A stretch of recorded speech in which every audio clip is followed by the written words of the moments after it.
Hey everybody! guys! Hey, alright, so we haven't done one of these since Birds of Prey, which was On the other channel. on the other channel that we haven't used anything for, which I planned to, and then, we get busy. We both work, so, it's trying to find that time to do second things. But Yeah. anywho, So, we're going to go ahead and get into Wonder Woman 84. We're not going to do a shot-by-shot blow of every scene and every thing, because it's also been a couple weeks since we watched it, so, Yeah. I remember And most things, but, I don't want to have to go, a lot of people have done reviews, and so this is basically just a quick recap of our impressions of things. And also the very divisive reaction that it's getting. Yes, which we'll talk about that in a little bit. Let's talk about the good points, and we'll go into the bad points, and then we can talk on some of the controversial things, which might tie into the bad points. Okay, so Gal Gadot is still very good as Wonder Woman. There's no denying that. I think she's fit in the role well. I think she's even more comfortable in the role than she was in the first one. Mm-hmm. I think there's some good humor in there. With the Steve Trevor stuff, that's pretty good. Outside of one particular thing, which we'll go into. Oh yes, obviously spoilers. If you haven't seen it, if you haven't seen it, don't watch this review. Go watch it on HBO Max. Wait till you've seen the movie, and then come back and watch the review. I think some of the humor was good. I thought, most of the villain stuff was decent. As far as Cheetah and stuff goes, I feel like they could have used her a bit more. And what's his face? Maxwell Lord. Maxwell Lord. There were some choices they made with him that I was like, okay, cool, and then others I'm like, I thought the form overall the acting was fine. I thought.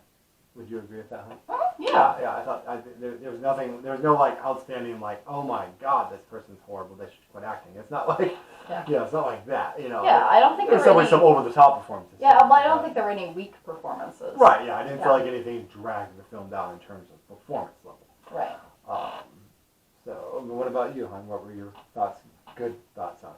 I'll go ahead and just say it right now. I really liked this movie. I liked the movie. Was it amazing? No. Right. Is it as good as the first one? No. And as far as comic book action movies go, is it in the top echelon? No. But I would say it's middle of the road, and as a lot of people have pointed out, it is pleasurable but flawed, and I would agree with that. Right, yeah, I think that's a good thing. And the things that, again, just piggybacking on what you said, Gal Gadot is still good in the role. Chris Pine was very funny as Steve Trevor. Right. There were some, the opening sequence is really cool. Mm-hmm. On the Mascara. I really liked Kristen Wiig as Barbara Minerva. And Pedro Pascal as Maxwell Lord. Mm-hmm. I also really liked the fact that it was specifically set in 1984. Mm-hmm. The themes of the film, that whole greed is good. The best way to satisfy ourselves is through possessions and material things. And gaining more things, very 80s. So in addition to the whole aesthetic of the film with the bright colors and all that, and music, which was very 80s. The theme of the film itself, kind of has to take place in the 1980s in order to make sense. Agreed. And so I thought they made really good use of that, of their timeline. Specifically, I mentioned this to you before, I'm ashamed to mention how long this took me to pick up on, but the fact that the film specifically takes place in 1984, which Orwellian lore kind of said that 1984 is the year the world is going to end. That's the year of the apocalypse, and the events of the film are very apocalyptic. So, of course, it has to take place in 1984. Right. And, of course, there is, a lot of people have heard about it, but by now, we already put a spoilers disclaimer, the mid-stinger credit from Linda Carter. Yeah, that's awesome. Yeah. She looks amazing. I know. I also think that the thing that people have missed about it, too, and I think that might be what a lot of people aren't getting is, there was definitely a lot of influence from the 70s TV show Linda Carter too. A lot of the way they were going. The invisible jet! I loved how they used the invisible jet. But even just the way they were looking into things and like, you know, like you said, you see her, I mean, she's a Wonder Woman at the beginning and then you don't see her as in the Wonder Woman gear for a little while. But like, when she is, it's pretty cool. And, yeah. And I also think there's definitely a lot of Superman Christopher Reeve-ness to it, especially that mall scene. That was straight out. And yeah, some people say, oh, it's so cheesy. It's like, have you ever seen your comic book film? A lot of people also said it reminded them very much of the Sam Raimi Spider-Man movie a little bit too. Yeah. I can see that too. And I think that's the thing. We've lost a little bit of that where we can't understand that these movies are supposed to be fun. And you can have a little bit of cheesy and goofiness to it. And I think that's, you know, you can have seriousness too, and you should. But I think that at the end of the day, if you think back to, you know, bubblegum comic books, that's kind of what comic books were. The golden era, you know. the 1960s Batman series. Yeah. And I think it's okay to marry that with, like, you know, grimdark series. Yeah, exactly. And not everybody is Batman. And again, it's making good use of the setting that it's in. Right. You can't really do that kind of fun, hokey, cheesy comedy when your setting is World War I. Right. Yeah. Exactly. Yeah. I mean, even then, there was some good humor in the first one. Anyway. But yeah, so I think that's some of the criticism. Like, also, just wanted to say before we get to the negatives of the controversy, is that like the way some of these people are bombarding this movie, or like a lot of YouTube commenters, like their little thing is this movie was garbage, this movie was worse, this is terrible, it's the worst thing DC's ever done, and I'm like, really, guys? Not really? so long as Birds of Prey exists. Yeah, or Catwoman, frankly. Catwoman. Yeah, I mean, they may not be in the DCU, but like in terms of like. Come on, guys. Yeah. Catwoman exists. But the thing to remember is that, like, people are acting like this movie was Batman and Robin bad. It's nowhere near that bad. No. Because that's the thing. I mean, the main criticisms that I was hearing, which we'll get into, you know, are nowhere near whereas Batman and Robin you're watching. Like, you can just literally watch the whole film and be like, yeah, that was a bad choice. What the hell are they doing? You know. And it's so cheesy, like, that's where it's over the top cheesiness, the Schumacher stuff. But, but like, I just like, people who are saying it's horrible, and like, if you didn't like it, you didn't like it. It's not for everybody, I understand that. If you feel like they didn't justify the Wonder Woman character, I can respect that too. I've heard some of those things. But, you know, I disagree, but I can respect that. But, like, just some of the bombarding and, like, we've gotten to a point, and I mentioned this, I wrote a whole blog on this, how, like, I can go and watch some YouTube review of it or read reviews of it now, whereas before, I would just go to the goddamn movie myself. I'd watch it, I'd get my own thoughts on it, and then, you know, I might talk to other people after that and see what they thought. Whereas, like, you know, like, for instance, when I first saw Spider-Man 3 in the theater, I actually liked it. But then as I heard my dad say how much he hated it, and I heard more people, then the whole thing of, I know you didn't like it, that's fine. When I was saying, what? Calm down. But I think that the point I'm trying to make is that it can easily be, it's easy to get bombarded into that mindset of like, oh, well, that person had that opinion, so I must have that opinion too. Or see things that necessarily aren't there. Like a lot of people are just like, there's some people are like, oh, well, Maxwell Lord's just Trump. He's Trump. They're just talking about Trump. And I don't really. Sorry to interrupt. So just for continuity's sake, this is us getting into the criticisms of the film. Yes. Okay, you want me to continue, or what? What do you want? Yeah, sure. Okay. Well, anyway, way to be on it. Anyway, no, but like people like, other than maybe his outfit and the hair. Yeah, the hair. Oh my God. But at the same time, as I'm on to point out, it's like, if anything, he's 80s Trump. He's not Trump now. Yeah. And even like the relationship with his son is much better than Trump is with his kids. That's a whole nother, I won't get on that. But, and I think he's Gordon Gekko mixed with Trump, mixed with a couple of, you know. Yeah, like it's clearly not just straight up. It's not just like, we're just talking about, you know, no one says make America great again or anything like that. It's not like random Jurassic World movies saying that and being like, why are you even mentioning this? This has nothing to do with your story with dinosaurs. It's something like that. I think it's one of those things like sometimes, and that goes with the controversies, is like sometimes people are just looking for something to complain about. Mm-hmm. And like if you're complaining about story elements or the way the pacing was, valid points. But if you're complaining about like certain things, it's just like, well, is that really there? Yeah, or like even like, which I've been guilty of too sometimes, where you see something like, oh well, all the men were just assholes. All those damn men, they're just assholes. No, and I don't think that it was as much that. I think it was more that there was a wonder of her. When you see her, it's not just like, ooh, I'm gonna rape you or something. It's not like that. I'm just saying. No, I know. So just to guide the conversation a little, in terms of critique of the things that we. The flaws, I guess. Yes. We already covered the enjoyability, so over to the flaws. Yes, some of the flaws. So I would say the handling of it's kind of odd. The pacing of the film is a little odd. Like it's got a 2.5 hour running time, and it somehow feels both bloated and rushed. Yeah. So I would say that's definitely an issue. The pacing was definitely, there were times where I was kind of like, it wasn't that I was necessarily bored, but I was kind of like, can we move this along a little bit? Like, there are definitely scenes in the film that were meant to be played on a big screen, and we missed out. Yes, definitely. Let's see. So I guess we should. The cheetah look.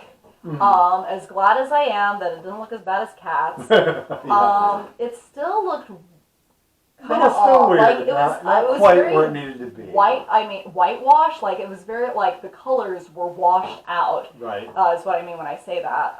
Because I remember. And it was very kept in the dark, so you didn't see a very good. A lot of the fight was kept in the very dark lit. To cover for I guess. I don't know, but but her look specifically, like there weren't really much in the way of like cheetah spots. Like her mane is like all like everything just seemed very bleh.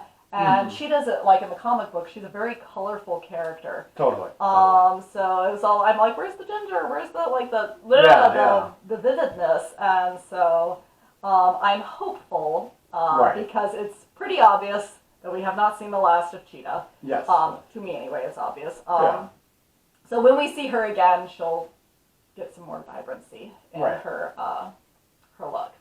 So I guess that brings us into controversy. Let's bring that Controversy. Well, The controversy two of the biggest criticisms that have been online, amongst other ones, but like specifically ones were the Steve Trevor, the way they handle bringing Steve Trevor back, which if you haven't seen the film, here's basically spoiler.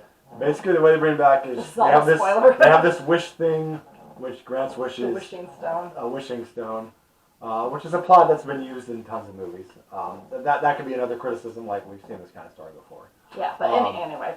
But anyway, so she wishes for Steve Trevor to come back. She really wishes, and he comes back, but he's basically in the body of this other man. It's almost Quantum Leap-esque a little bit. Because when he looks in the mirror, he's this other guy. Yeah, but then he leaps into another man's body. Yes, and there is a scene, and they have sex. Without this man's consent. Right. So the controversy obviously is that if this was reversed, if this was Superman and some woman, or something like that, or just any kind of situation. Yeah, or just the fact that you are operating another person's.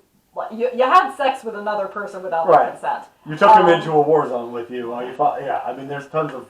Besides just that that's probably the big thing and that was leaping out at people. Yeah, and that's a fair criticism. Yes, I agree because it's.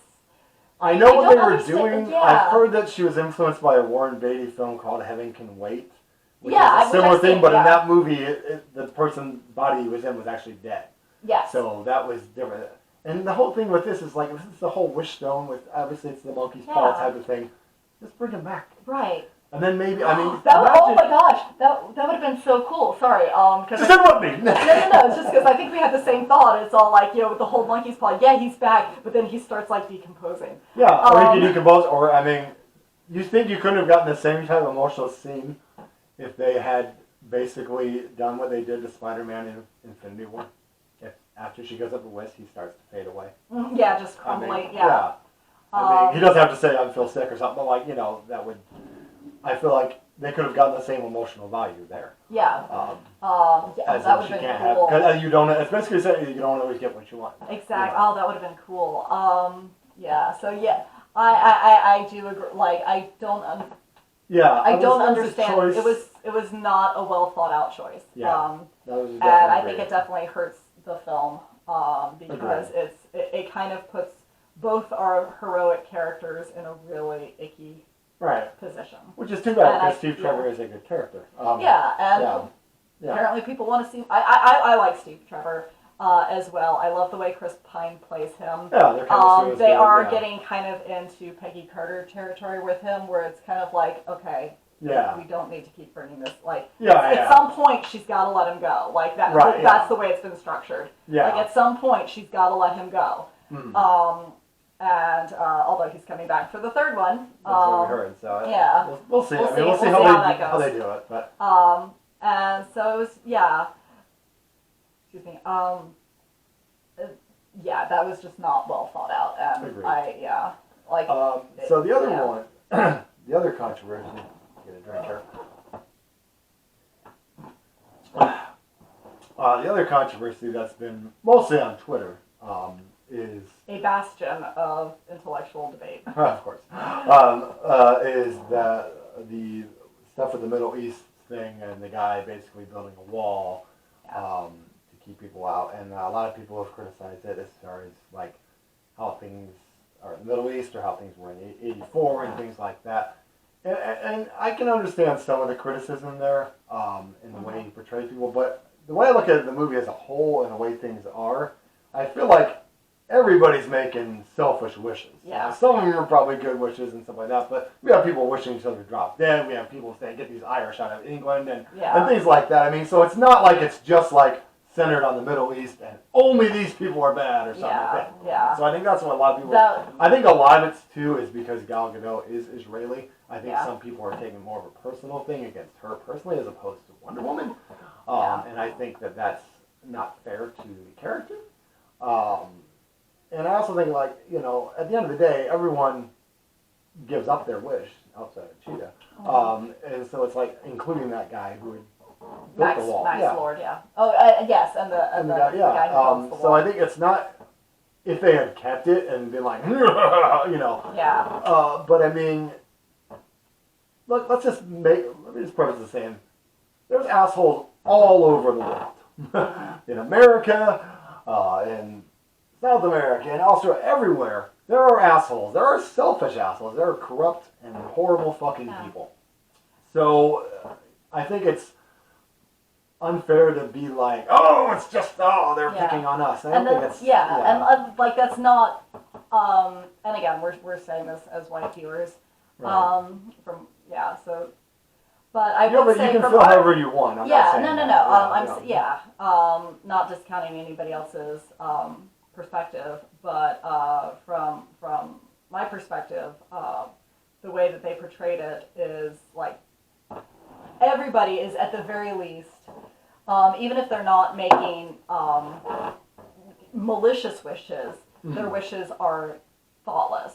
Yes. No one's really thinking through the consequences, and that's portrayed as a universal flaw. Yes. Wonder Woman herself is guilty of making a thoughtless wish. Exactly. Barbara Minerva initially does not, mean any harm when she wishes to be more when she makes the wish that she does.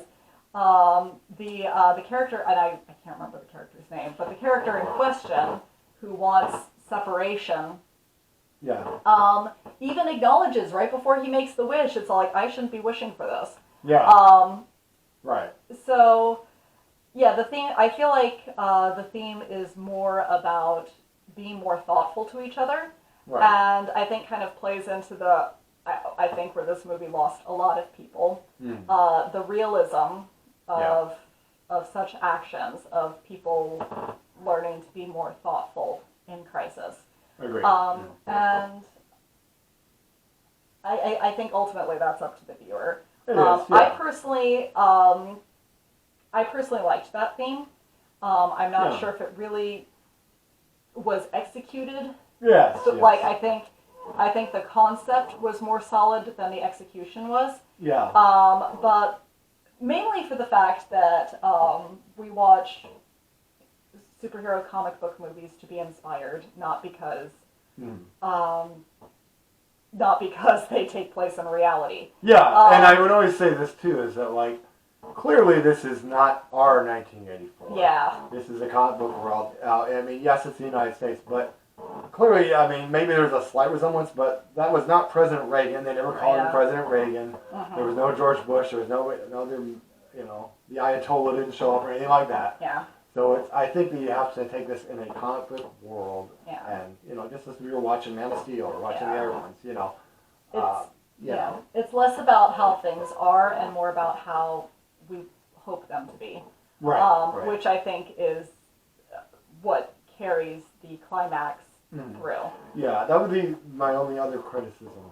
I feel like we see this Maxwell Lord character throughout there. He wants to not be a failure. He wants to be successful. He wants to, you know, be a role model to his son, which is a nice theme. But at the same time, I feel like, and obviously we don't know if he's just gonna get to go on and live his life and stuff like that. But Yeah, when he's he probably gonna get arrested. Yeah, but we don't see him get arrested. So there's this kind of open-ended thing of like, well, so he just gets to go on even though he nearly caused World War III. Oh, I'm sorry, but my son's here. I suddenly care. That was my other thing. It just felt like, I mean, not that he didn't care about his son, but it felt like he was so wrapped up in being the Wishmaster, essentially, that he was like, oh yeah, great, I have a son who cares about me and stuff. And they had a nice moment and stuff, don't get me wrong. But like, I liked it. okay, well that's fair. I just felt like it, and maybe he will get, you know, put away and stuff, but like, I feel like, it just felt like, I almost called it World War III, but I rescinded. Sorry it's about cool. that. Sorry about that. Yeah, you know, and that's like, that part's kind of unrealistic. Yeah, again, discussing realism in a comic book movie. But yeah, so I personally liked it just because it put a hard button on his story, like that's over. Yeah, that's it. Yeah. And Cheetah's story is not. Yeah, And exactly. Cheetah's the one I'm really excited about, so I want to see more of her. That's fun. I personally, because I'm naive, and I personally like the hopeful message of the film. Yeah. So yeah, I think we should probably wrap this up because Agreed. we're coming in at almost 25 minutes Well, of that's this a video. typical movie review. Final thoughts. I mean, give it a watch. As I said, if you have HBO Max, if you don't, I mean, just have to wait for it, I guess. But it's, I said it is 2 hours and 2.5 hours. 2.5 hours. So be prepared to sit there for a while. But the good thing is you can pause. Yeah. You have the popcorn, all that good stuff. But yeah, it's worth a watch. And I mean, have your own opinions on it. Yeah. You can, if you absolutely hate it, you absolutely hate it, and you're gonna hate it if you hate it. You're gonna see themes. If you want to see like themes of this is all about Trump, or whatever, you know, or this is all about this, then you're gonna see that. Or this is all about hating men or hating women or anything else like that. You're gonna see that if you go into it thinking that. If you go into it saying, you know what, I plan to have a good time. I plan to watch this movie and have a good time, because that's what I did with it. Yeah. You know, I was like, all right, cool, Wonder Woman. You know, I enjoyed the first one, and I'd heard some mixed things about it, but I was like, all right, you know, and I would definitely say it was a mixed movie in terms of like some good and some bad. Yeah. I'm hopeful Wonder Woman 3 will be even better and tie things up nicely. Yeah. But yeah, I think that it's still a decent movie. It's not by any means worst movie of the year. It's by no means worst DC thing they've ever done. Right. Oh my gosh. So it's like, and it was just so weird. Like I saw a friend that reviewed it and was like, man, it's just not up to the upper echelon of Wonder Woman or Shazam or Aquaman or Birds of Prey. And as soon as they said Birds of Prey, I'm like, all right, did we see the same movie? For those of you who need to skip over to our other channel, you may want to link it below too. This video, we hated Birds of Prey. Yeah, I thought it was I mediocre. I especially- hated it. I hated she that hated movie it. so Yeah, much. and I thought So- it was just mediocre. I thought it I was hated okay, but it was just kind of. Yeah. So, yes, That's fair. I would, yeah, and I would say I would kind of piggyback on that is that this movie, Wonder Woman '84, kind of falls victim to expectation Yep. because it got pushed back so much Because of the pan- year that we were in. Yes, yeah. because of the year that we were in, the hellscape year, and it kept getting pushed back, and it really, I think, heightened people's expectations, where it's like, this had to be the greatest comic book movie ever made, otherwise it was just going to be a fail, it was just going to suck, because it didn't live up to high expectations. It is not going to live up to super high expectations, Right. we'll say that right now. But it is an enjoyable movie. Yeah. It's not the worst thing ever. It is okay Yeah, to be a middle of the road film. it is. I mean, there's plenty of decent middle of the road films. Yes. You know, so it's So- like. But if you really are looking for something fun, go watch Sonic the Hedgehog. That's pretty fun. Or the Bill and Ted movie. Those are both pretty good. And again, yeah, I'd say check it out. Yeah, check it out. So we give you a thumbs up. Check it out. And cool. So that's our movie review, guys. That's our thank you for the 32 subscribers. And we'll Yes, have a thank video you so tomorrow. much. We hope you're enjoying our videos. We hope you're enjoying our characters as well. Like I said, we try to stay away from getting too political here and there. But sometimes you can't Sometimes help you just have to. Sometimes it's one of those things where like sometimes something happens in a week. Yeah. Like happened this week. And it's like, we're doing sketch comedy. We have to kind of touch on it. Yeah. It's not about being like, oh, we're just political for this reason. No. It's like, no, if something goofy happens. It we was have to make it was you a know? major world event, and Yeah. we live in the world. Yeah, So. exactly. So anyway, good night, guys. Bye.